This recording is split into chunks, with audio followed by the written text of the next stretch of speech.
himself, Antonio was one of the first to champion the use of women of color in his fashion work. His second muse, Kathy Damon, was an American Indian descent.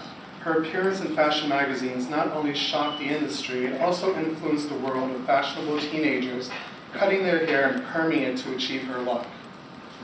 Antonio also used many African-American models in his work, such as Carol Labrie, who went on to become the first African-American model on the cover of Italian Vogue, Pat Cleveland, Alva Chin, and Amina Warsuma. His choices of models, as well as his choices of subject matter, unapologetically mirrored the attitudes of the streets as the civil rights movement was picking up steam in the early 60s. It wasn't just Antonio's art that was helping his career soar, but also his lifestyle in the 60s that helped make him a star. Antonio cultivated and encouraged, he cultivated an entourage, much the same way that Andy Warhol did with his factory, which bridged the gap between New York underground and the world of high fashion. Antonio liked to work with models, He liked to work with models that he found himself on the streets or nightclubs of New York, rather than the typical models that were offered by various modeling agencies.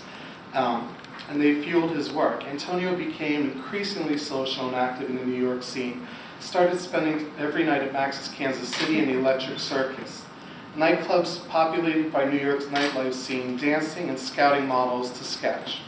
His work at this time took a more underground tone to it, and through his entourage, which included model Jane Ford, Corey Tippin, an art student and a personality of the New York scene, Warhol factory members such as Joe D'Alessandro, Jay Johnson, and Patty Darmanville, he became firmly plugged into what was going on in the fringes of the fashion and art scenes.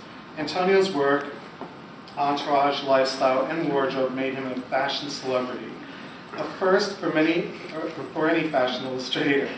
Previously, illustrators worked on staff for publications, and no matter how popular their work was, they really were not well known by the general public. Antonio was suddenly in the society columns, modeling in various magazines he illustrated for as well.